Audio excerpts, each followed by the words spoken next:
Hey, everybody. Welcome to another edition of ATL Prime Sports. Todd Corder here in Atlanta. My producer, Wayne, in Memphis, Tennessee. JJ and Mark are out today. You can reach us all at ATL Prime Sports. Myself at Corder Todd, Wayne at RWY Jr., Mark at Mancini Sports, and JJ at JJ Get You One. Please like and subscribe to our podcast. We would like that very much. You can comment our show on Twitter, and we'll all properly respond. We have a very special guest today, and not only a friend of mine, but a coworker with the SIAC conference. He is the voice of one of the voices of SIAC football and ESPN Plus, along with myself and several other really excellent broadcasters. Kamarri Darrington. He's also the voice of Alabama State football in the SWAC conference. You can catch Kamarri. You can get a hold of Kamarri at KAMARRID on Twitter. Kamarri, thanks so much for joining us today. Thanks for having me. Oh, anytime, my friend. It's been a while since we had a chance to really talk. We did speak a little bit yesterday off the air, and you and I have some things in common. Alabama State, played Miles earlier in the season. They defeated them, 14-13, a really good football game. I'll have you talk about that in a minute. And they also, Wayne, here's some common ground for you. They got to play Auburn the next week and unfortunately lost 6-2-0. But Kamarri will tell us here in the future that it was a game until Auburn pulled away in the third quarter. Let's go ahead and talk about let's talk about Miles first. Tell us what you know about them this year, Kamarri, against the game against Alabama State. Yeah, this year was interesting because Miles hadn't played in 2 years since they played in that playoff game in 2019. So it was interesting to try to get some information on them because it was a completely different team. They had a new quarterback. Most of their receivers from that team 2 years ago were gone. And really, the only real offensive player that is still there from that team was Dante Edwards, the running back. And he had some big plays in the game, especially on the final drive that allowed Miles to tie it up and send it into overtime. Defensively, they had most of the guys from 2019. They were back and they were actually starting. So the defense certainly played very well against Alabama State. I think most people thought that Alabama State was going to kind of coast to a victory. But Miles really on the defensive side of the ball played extremely well and really forced a couple of turnovers and really forced Alabama State to play a full game and actually took the lead in overtime before Christian Clark blocked Miles' extra point, make it 13-7, and then they went on and scored and won the game with the extra point. So Miles, I think, really turned some heads that week. And, of course, the following week played Southern and had the lead against Southern up until the fourth quarter. So Miles really definitely looks like certainly one of the favorites in the SIAC based on how they played the first two games against SWAC opponents. Well, you mentioned off air, Miles has kind of taken over Tuskegee as the program in the conference. They're the defending SIAC champs in 2018 and 2019. There was no season last year due to the pandemic, unfortunately. Reginald Ruffin has really done a good job with Miles. He has. He's the athletic director there as well. They have a new video board down there. They're really refurbishing the track down there, the football field as well. So he's got things rolling in the right direction. And, of course, when you're winning championships, the fans are going to get behind you. And he's won 4 championships there at Miles, and I think he's been to the SIAC title game 5 times. So Miles has really stepped up as that second program with Tuskegee. Obviously, Tuskegee's won, I believe, 31 conference championships, but lately they've been kind of running into Miles, and Miles has been beating them to play for the championship. So Miles looks like the program right now that's on the rise, and it's been able to challenge Tuskegee in the last few years. I had the pleasure of doing the Western Division Championship game between Miles and Tuskegee. It was Tuskegee's homecoming game in 2019. It seats were on around 8,000, but I swear, there were 40,000 there. I never saw so many RV games. It looked like I was at a Division I football game watching whomever play. I saw all the RVs. I saw all the tailgating. I had to get a police escort to get me there on time so I could get there on time for the pregame. It was incredible.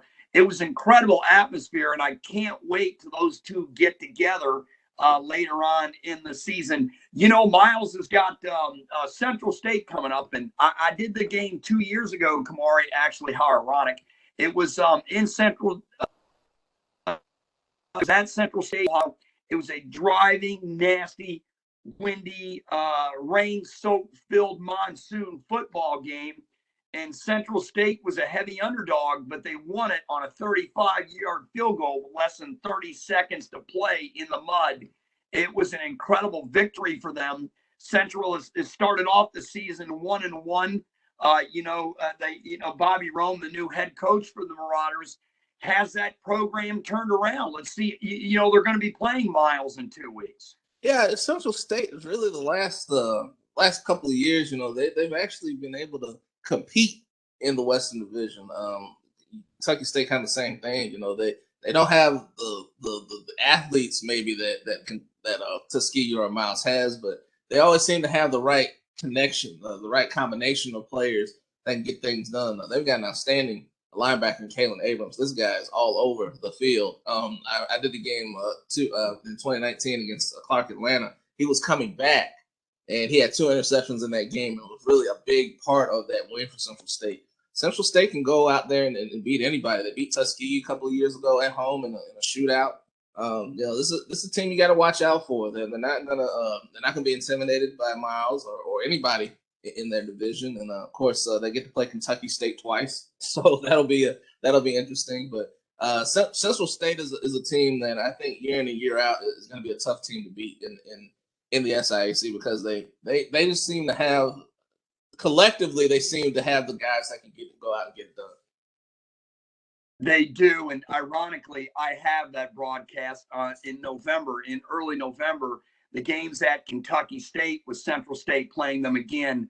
And you mentioned Abrams, a really good football player, an All-American, but he's got some help for Central State with Jamal Holliday, the UNLV transfer on the defensive line. He's a good one. He is. I mean, he's a guy that can really make things easier for Kalen Abrams.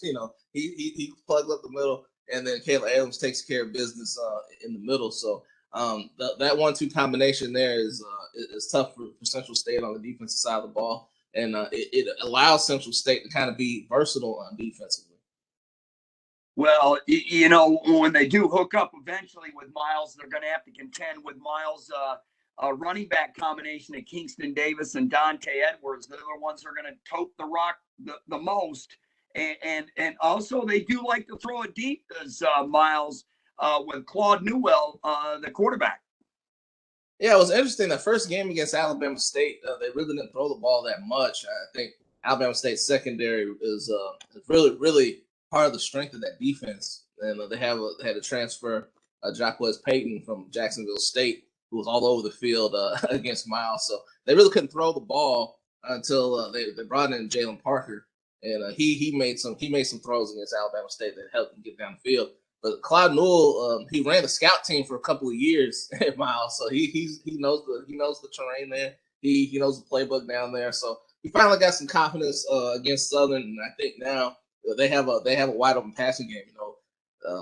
For the last 2 years, they were running 4 wideouts and kind of spreading everything out and kind of throwing the ball down the field, or getting Justin Hardy or whoever the running back was. They have so many running backs at Miles, just kind of open up lanes for him. But against Alabama State, they ran a lot of 2 tight end sets, and there really wasn't. It was different offense than what we've seen from Miles in recent years. But I think now that Claude has been able to make some throws and had a pretty good game last week, I think now they can open up the playbook now, kind of open up the offense the way that they normally do.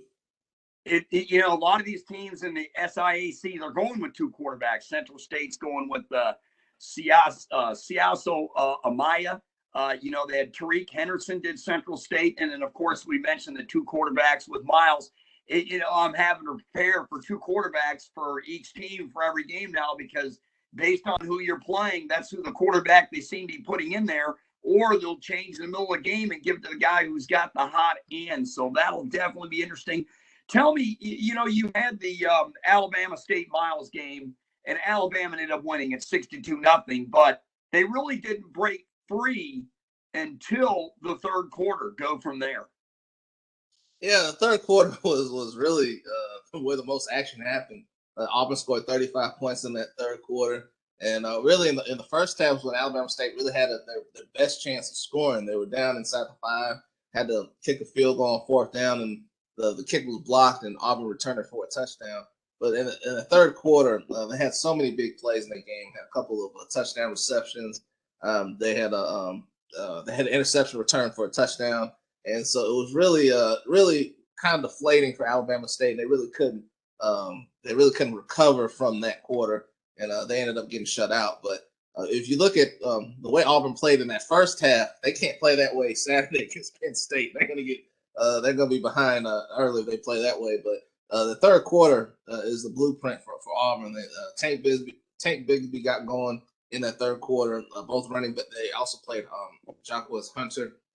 He was outstanding as well. Another 100-yard game for him. So the way Auburn runs the ball, they'll have a chance up there.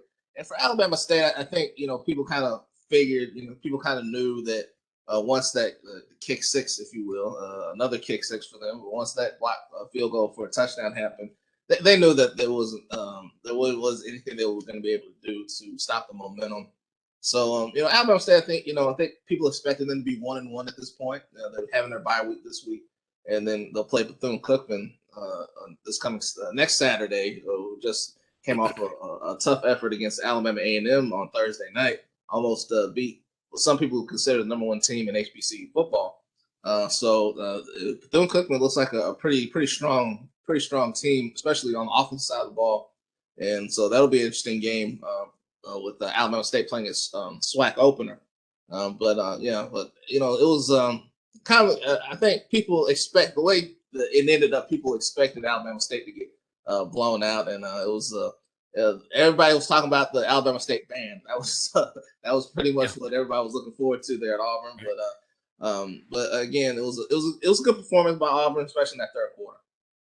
Yeah, speaking of the band, I was going to mention that despite what happened on the field between the teams, I can almost guarantee you that the Alabama State Marching Hornets band had a much more entertaining and interactive show with the crowd. That's just we have the Southern Heritage Classic here in Memphis, and the bands are almost as big of a deal as the teams are, except when Deion Sanders is the coach of one of the teams. They got Eddie George coaching the other ones. So, yeah, it's a big deal now. Yeah, and that's the great thing about when you have these teams going up against each other. People are excited about the things outside of the football. The bands and everything.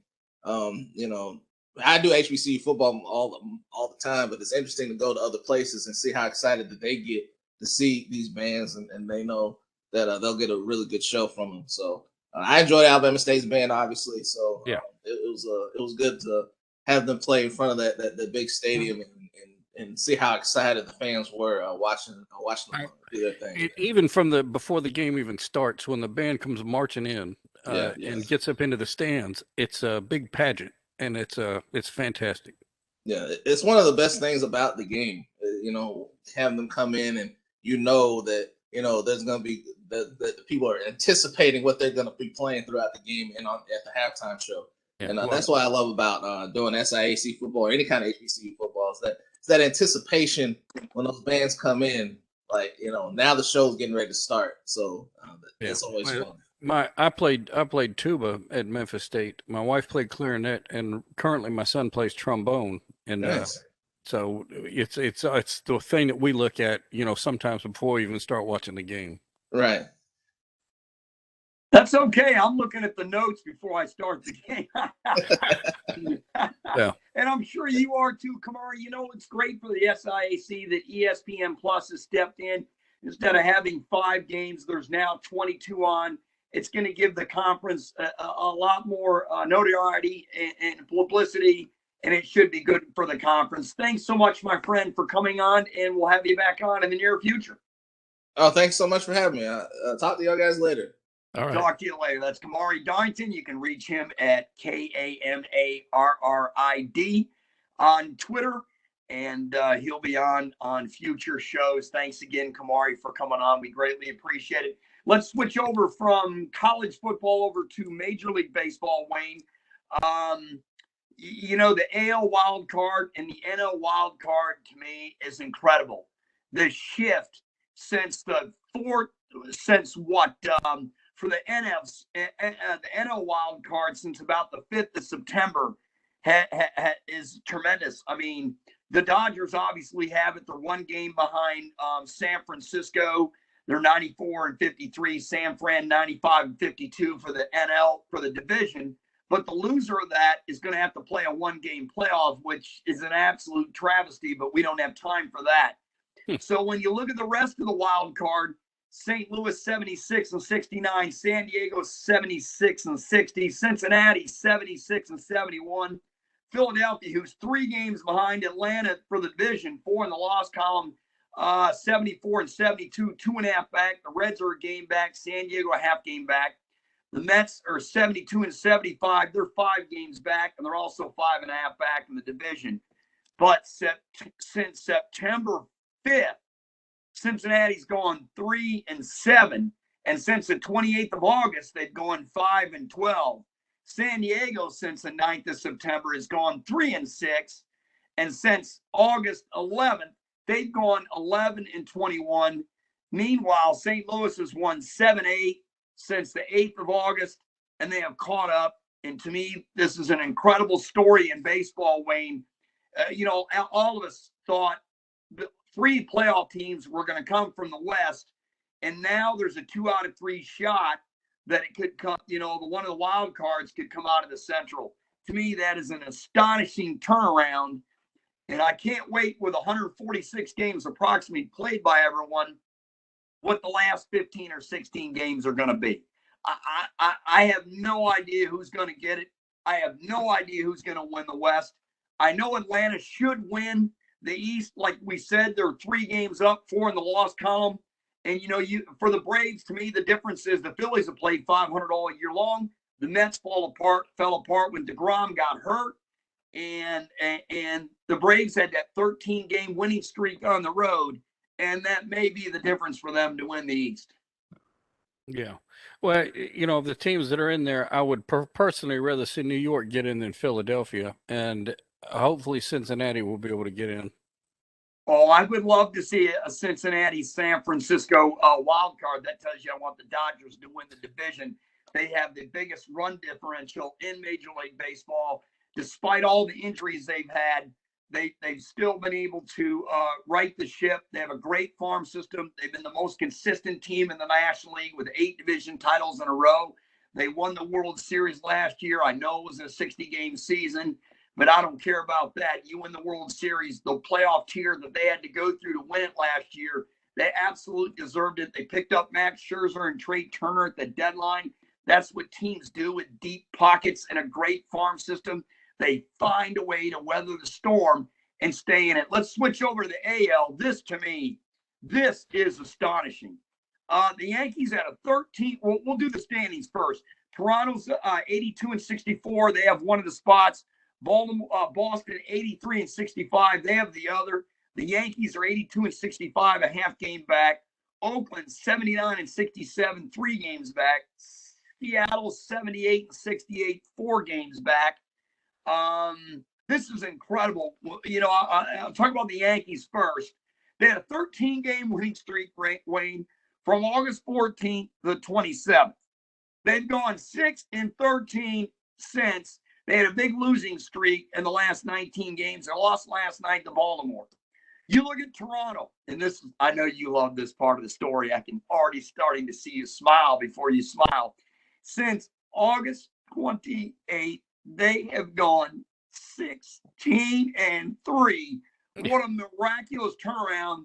They had to have this big of a turnaround to get back in it.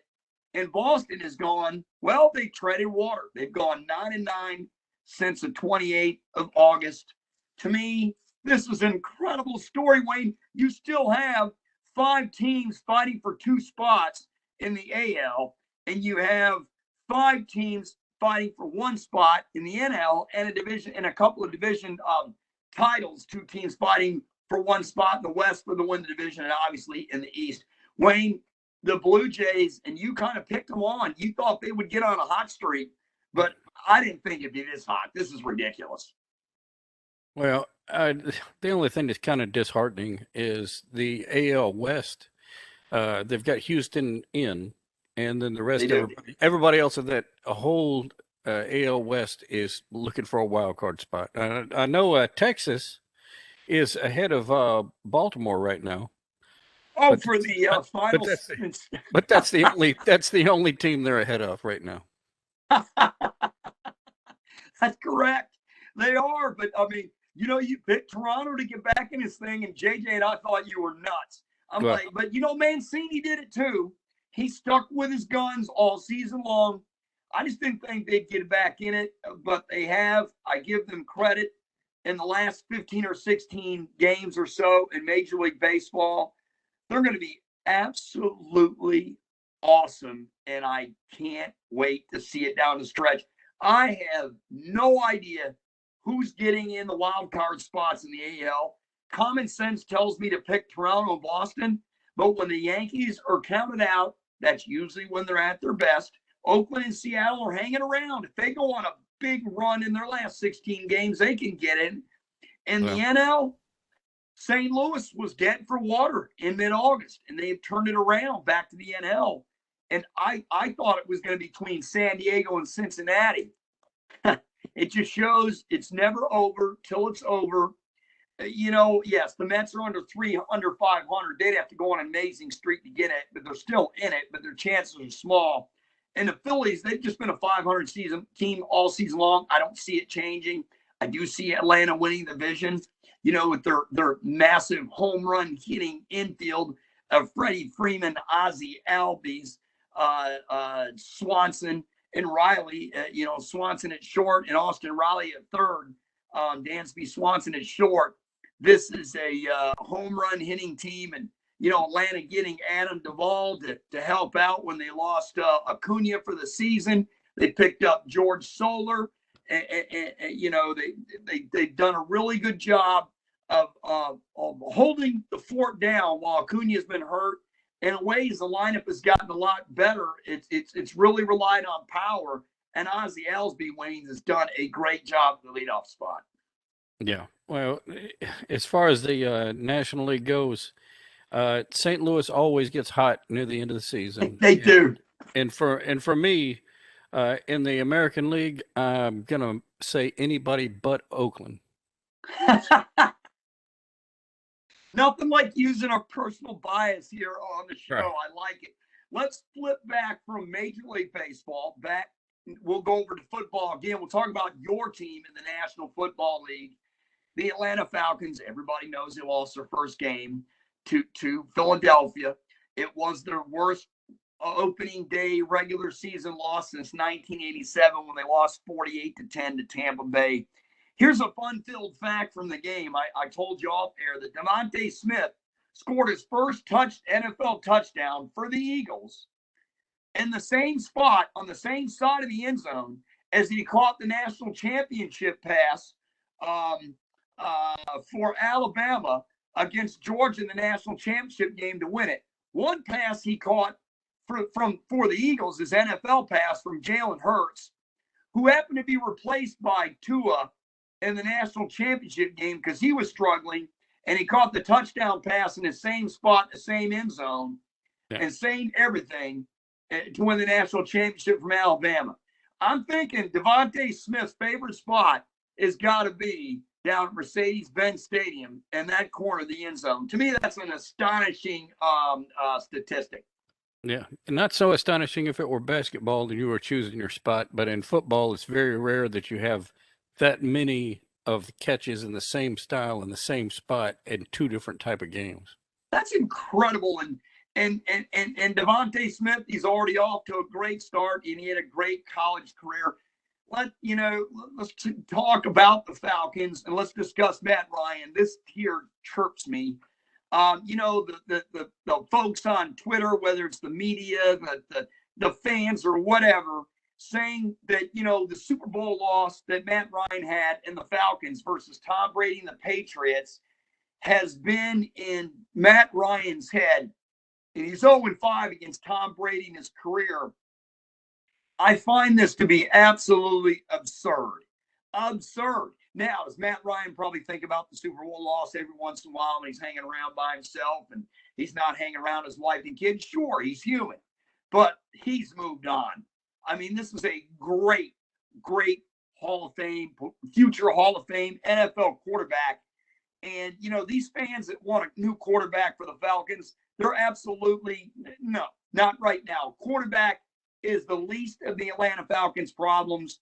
Their problems are on the offensive line and the defensive side of the ball, especially on the defensive side of the ball. When you can't get to the quarterback and you can't protect the quarterback, you're not going to win a lot of games. And with Tampa Bay coming up this week, that's when the media decided to go ahead and play this angle, and the Falcons go to Tampa. I think it's lunacy, and I think we need to leave Matt Ryan alone, and the Falcons need to build that football team from the inside out. Yeah, I think the only people that say stuff like that or think like that have probably only seen Atlanta play one football game, and it was that Super Bowl, and that's the only one they've ever watched them play. You know what? That's a hell of a point. I mean, there are a lot of casual football fans that only watch the Super Bowl, and I wouldn't call them football fans at that point. And if that's the only game they ever see Matt Ryan play, and then they get on Twitter and they start, from their keyboard to my eyes, I see this garbage. I just shake my head because it is garbage. And they've probably only seen they've only seen Tom Brady probably play about 5 or 6 games. Well, they've probably seen him play 10 because he's been in 10 Super Bowls. Well, how many of them are that old, though, if they're on Twitter yakking about that? Well, I don't know. I don't know how many live in their basement either, but that's a story for another day. Let's go to our last subject, and then we're going to be done. And you know what? This is the polls. The preseason college football polls. They mean absolutely zero to me. They mean absolutely zero to you. Why do we even have them? Well, we know why they have them. It's sport. It's something to talk about. Based upon last year's results, we expect so-and-so team to do so-and-so for the next season. But a lot of times they're just wrong.